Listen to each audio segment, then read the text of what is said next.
ਧੰਨ ਵਾਹਿਗੁਰੂ ਸਾਹਿਬ ਜੀਓ। ਗੌੜੀ ਮਹੱਲਾ ਪੰਜਵਾਂ। ਨਿਕਸਰ ਪੰਖੀ ਸਿਮਰ ਹਰ ਪਾਖ, ਮਿਲ ਸਾਧੂ ਸ਼ਰਨ ਗਹੋ ਪੂਰਨ ਰਾਮ।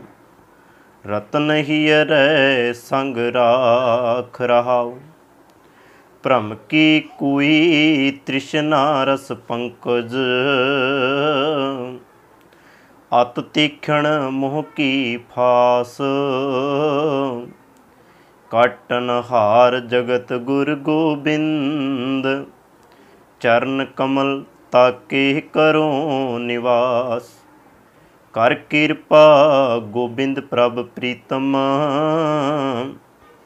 ਦੀਨਾਨਾਥ ਸੁਨੋ ਅਰਦਾਸ, ਕਰ ਗਹਿ ਲਿਹੋ ਨਾਨਕ ਕੇ ਸੁਆਮੀ।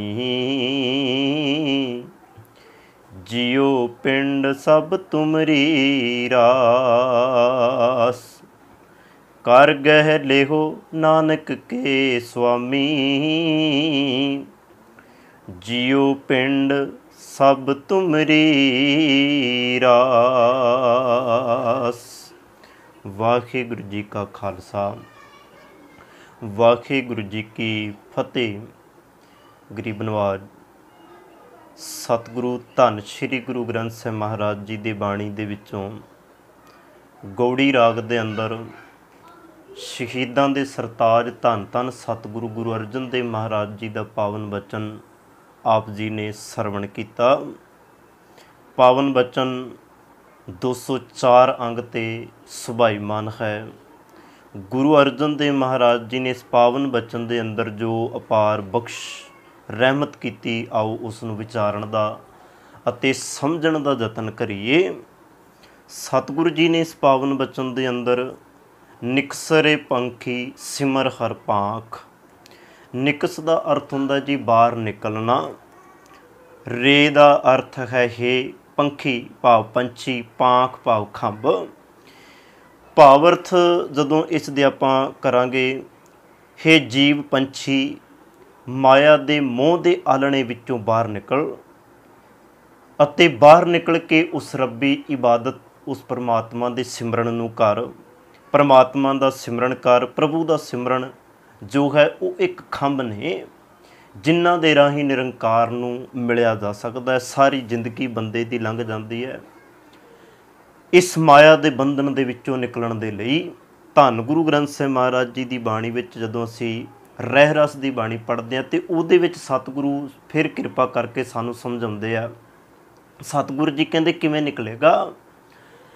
ਸਤਿਗੁਰੂ ਜੀ ਕਹਿੰਦੇ ਬੜੀ ਔਖੀ ਘਾਟੀ ਹੈ, ਕਿਉਂਕਿ ਰੱਬ ਤੱਕ ਪਹੁੰਚਣਾ ਇਸ ਮਾਇਆ ਨੂੰ ਤੋੜ ਕੇ ਤਾਂ ਹੀ ਪਹੁੰਚਿਆ ਜਾ ਸਕਦਾ ਹੈ। ਕਿਉਂਕਿ ਜੇ ਆਪਾਂ ਦੂਜੇ ਬੰਨੇ ਜਾਣਾ, ਜੇ ਵਿਚਕਾਰ ਕੰਧ ਹੈ, ਜਦੋਂ ਤੱਕ ਉਹ ਕੰਧ ਨਾ ਟੁੱਟੇ ਉਦੋਂ ਤੱਕ ਅਸੀਂ ਪਾਰ ਨਹੀਂ ਹੋ ਸਕਦੇ। ਇਸੇ ਤਰ੍ਹਾਂ ਸਤਿਗੁਰੂ ਜੀ ਦੀ ਬਾਣੀ ਰਹਿ ਰਸ ਦੇ ਅੰਦਰ ਜਦੋਂ ਸਤਿਗੁਰੂ ਜੀ ਸਾਨੂੰ ਕਿਰਪਾ ਕਰਕੇ ਸਮਝਾਉਂਦੇ ਆ, ਉੱਥੇ ਸਾਨੂੰ ਇਹ ਗੱਲ ਦੱਸਦੇ ਆ, ਹਮ ਦੇਖਾ ਤਾਂ ਡੁੱਬੀ ਹਲੇ, ਭਾਵ ਅਸੀਂ ਵੇਖਦੇ ਹਾਂ ਅਤੇ ਦਿਨੋ ਦਿਨ ਦਿਨ ਰਾਤ ਅਸੀਂ ਡੁੱਬਦੇ ਜਾ ਰਹੇ ਹਾਂ।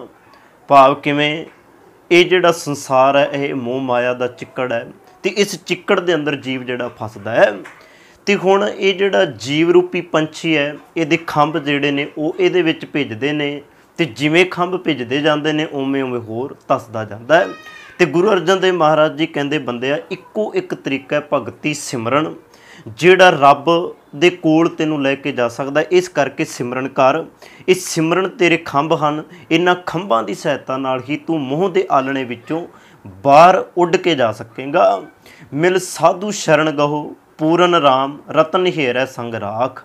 ਭਾਵ ਸਾਧੂ ਉਹ ਗੁਰੂ ਸਤਿਗੁਰੂ। ਭਾਵ ਅਰਥ ਨੇ ਗੁਰੂ ਨੂੰ ਮਿਲ ਕੇ ਪੂਰਨ ਪ੍ਰਭੂ ਦਾ ਆਸਰਾ ਲੈ, ਪਰਮਾਤਮਾ ਦਾ ਨਾਮ ਰਤਨ ਆਪਣੇ ਹਿਰਦੇ ਵਿੱਚ ਭਾਵ ਸਾਂਭ ਕੇ ਰੱਖ।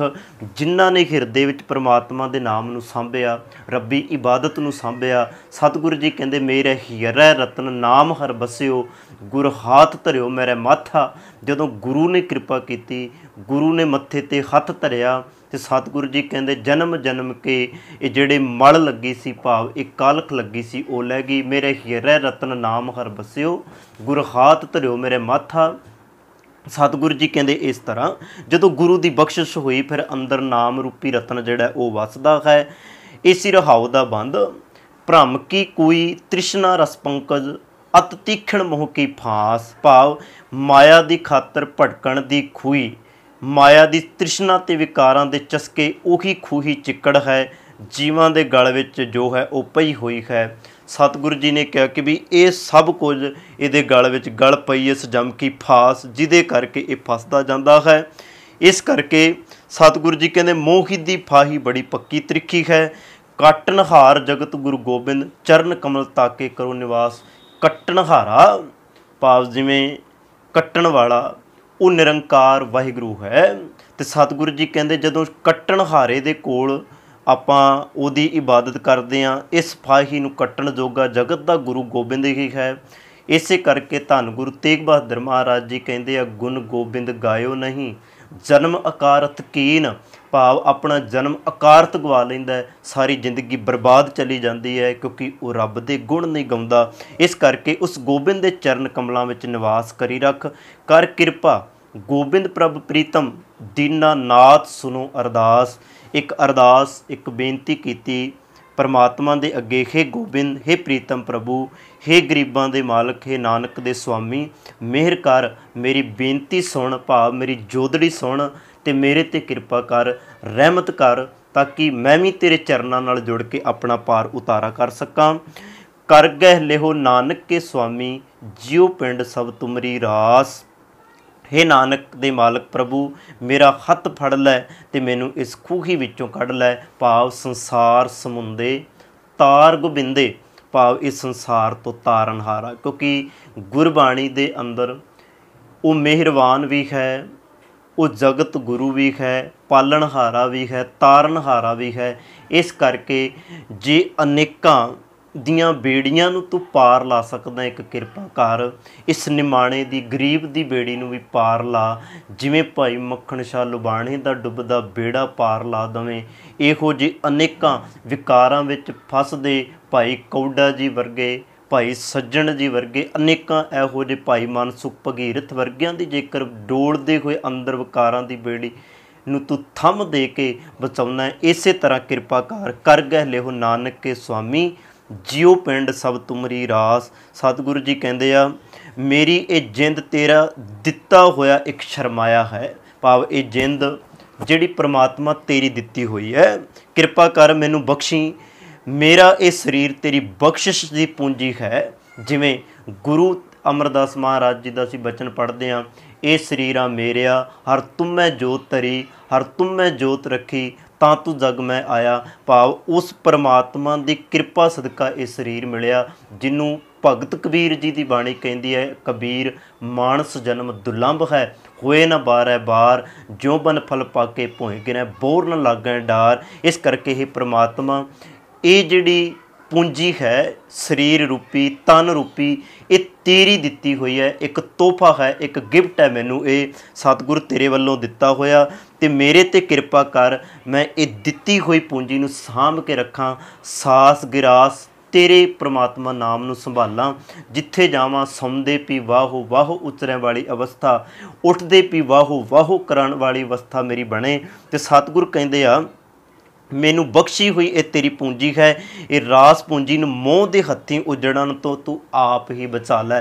ਜਿਵੇਂ ਇੱਕ ਕਿਸਾਨ ਖੇਤੀ ਬੀਜਦਾ ਹੈ, ਪਰ ਚੇਤੇ ਰੱਖਣਾ ਉਸ ਖੇਤੀ ਨੂੰ ਬਚਾਉਣ ਦੇ ਲਈ ਬੜੇ ਉਪਰਾਲੇ ਕਰਦਾ ਹੈ, ਭਾਂਤ ਭਾਂਤ ਦੇ ਉਹ ਤਰੀਕੇ ਢੰਗ ਵਰਤਦਾ ਹੈ। ਪਰਮਾਤਮਾ ਇੱਕ ਕਿਰਪਾ ਕਰ, ਮੈਨੂੰ ਸਿਮਰਨ ਦਾ ਢੰਗ ਬਖਸ਼, ਤਾਂ ਕਿ ਤੇਰੇ ਸਿਮਰਨ ਦੀ ਵਾੜ ਦੇ ਨਾਲ ਮੈਂ ਇਸ ਕੂੰਜ ਪੜੇਗੀ ਖੇਤ ਨੂੰ, ਕੂੰਜਾਂ ਜਿਹਦੇ ਵਿੱਚ ਪੈਣ ਵਾਲੀਆਂ ਨੇ, ਮੈਂ ਇਹਨੂੰ ਬਚਾ ਸਕਾਂ। ਸੋ ਸਤਿਗੁਰੂ ਜੀ ਕਿਰਪਾ ਕਰਨ। ਇਹ ਪਾਵਨ ਬਚਨ ਧੰਨ ਗੁਰੂ ਅਰਜਨ ਦੇਵ ਮਹਾਰਾਜ ਜੀ ਦਾ ਕੋਸ਼ਿਸ਼ ਕਰਾਂਗੇ ਇਸੇ ਤਰ੍ਹਾਂ ਆਪਾਂ ਇੱਕ ਇੱਕ ਸ਼ਬਦ ਜਿਹੜਾ ਹੈ ਇਸ ਤਰ੍ਹਾਂ ਲੈ ਕੇ ਵਿਚਾਰਨ ਦਾ ਰੋਜ਼ ਯਤਨ ਕਰਾਂਗੇ ਜੀ। ਇੰਨੀਆਂ ਕੁ ਬੇਨਤੀਆਂ ਪ੍ਰਵਾਨ ਕਰਿਓ। ਸਿਰਫ ਭਾਵ ਅਰਥ ਮੈਂ ਆਪ ਜੀ ਦੇ ਨਾਲ ਸਾਂਝੇ ਕੀਤੇ ਆ, ਭੁੱਲਾਂ ਦੀ ਖਿਮਾ। ਵਾਹਿਗੁਰੂ ਜੀ ਕਾ ਖਾਲਸਾ, ਵਾਹਿਗੁਰੂ ਜੀ ਕੀ ਫਤਿਹ।